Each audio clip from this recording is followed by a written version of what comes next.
Hello and welcome back to Learn the Bible in a Year for January 30th, 2026.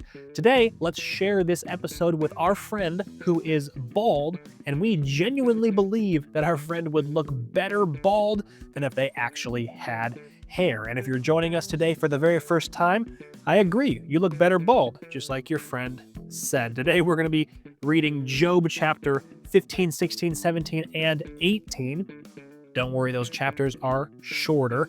We're also jumping into Matthew chapter 20, verses 20 through 34, and then finishing up with just a couple of verses in Psalms chapter 17, verses 13 through 15. Let's not waste any more time. Let's jump right into today's recap. Alrighty, now we are in the second round of speeches by Job's friends. Eliphaz comes back swinging first in chapter 15. He is offended by Job's previous response, which makes a lot of sense. It was kind of offensive. He says, "Your own mouth condemns you, not mine. Are you the first man ever born? Do you have a monopoly on wisdom? Do you have hotels on Boardwalk and Park Place on wisdom? What do you know that we don't? We have gray-haired men older than your father on our side. Eliphaz is appealing to age and tradition. We've got the ancestors backing us up." Then he hammers home the same point. The wicked writhe in pain in their days. Distress and anguish fill them with terror. They can't escape the darkness. This is the retribution theology again. Wicked people suffer, so if you're suffering, it's because you're wicked. The logic is ironclad in their minds. And in Job chapter 16 and 17, he responds again. He is totally exhausted. He basically says, I've heard this all before, and also you guys are not very good at comforting me. If I was in your place, I would try to comfort you instead of attacking. Instead, Job feels attacked by all sides. God has turned me over to the ungodly, is what he's saying. I was at ease, but he shattered me. He has made me his target. People mock me openly. They slap my cheek in scorn. Then Job says something kind of profound. He says, even now my witness is in heaven, my advocate is on high. He said something like this a couple of chapters ago where he was asking for somebody who could mediate between him and God, someone who could stand between him and God and intercede for him. You know, kind of like how Jesus does. In chapter 17, Job's depression deepens, unfortunately. My days are cut short. The grave awaits me. Mockers surround me. My eyes grow dim with grief. Upright people are appalled at this. But Job still maintains his way. Then Bildad speaks in chapter 18 and he is irritated. How long before you stop talking? You're not stupid animals.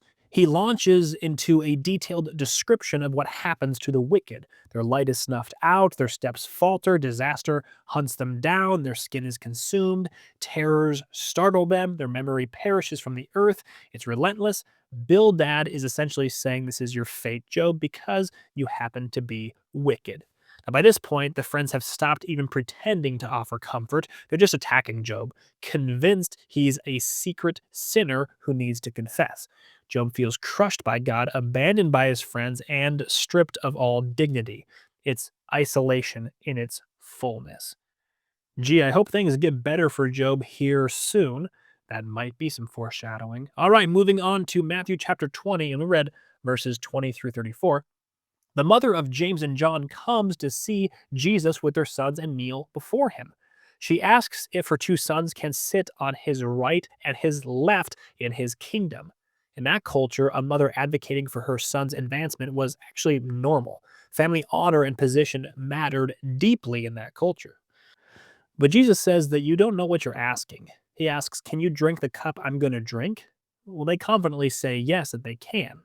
And Jesus tells them that they will indeed drink from this cup, meaning they are going to suffer just like he will, but sitting at his right or his left isn't his to grant. Those places belong to those for whom they have been prepared by his Father, meaning God. When the other 10 disciples heard about this, they were indignant. Jesus calls them together. You know that the rulers of the Gentiles lord it over them, and the high officials exercise authority over them. Not so with you. Whoever wants to become great among you must be your servant, and whoever wants to be first must be your slave, just as the Son of Man did not come to be served, but to serve, and to give his life as a ransom for many. This is radically countercultural. In the Near Eastern world, power meant dominating others. Greatness meant having others serve you. And Jesus totally flips it. True greatness is serving. The greatest person is the slave. It's an upside down kingdom as we know it. As they're leaving Jericho, a large crowd follows. Two blind men are sitting by the roadside. When they hear Jesus passing by, they shout, "Lord, Son of David, have mercy on us." The crowd rebukes them and tells them to be quiet, but they shout louder, "Lord, Son of David, have mercy on us." Jesus stops and asks, "What do you want me to do for you?" They say, "Lord, we want our sight." Jesus has compassion on them and touches their eyes. Immediately, they receive their sight and follow him. Notice that Jesus asks what they want, even though it is obvious. He gives them dignity, treating them as people with agency rather than just objects of pity, which is what the culture would have done to them for their whole lives. All right, finally, we read Psalms chapter 17, verses 13 through 15, just a real short snippet today. David concludes his prayer for protection. "Rise up, Lord, confront them, bring them down. Rescue me from the wicked by your sword." David contrasts himself with his enemies. They're people whose reward is in this life. They've focused on earthly gain, temporary power, immediate satisfaction, but David has a different orientation.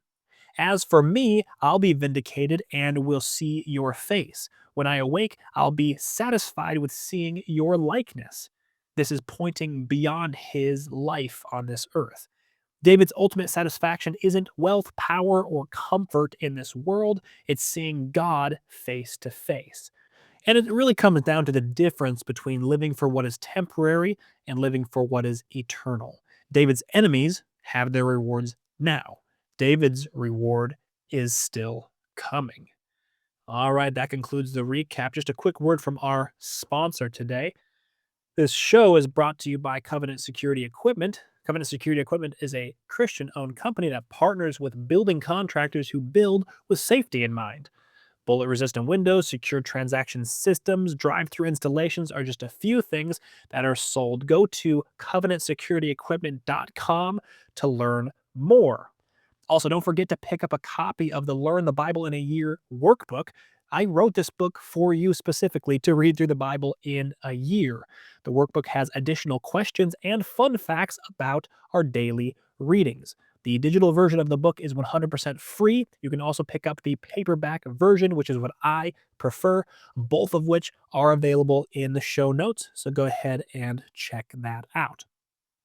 My big takeaway from today's reading is what Jesus was trying to explain to his disciples. He's explaining that the way to greatness isn't what the world thinks.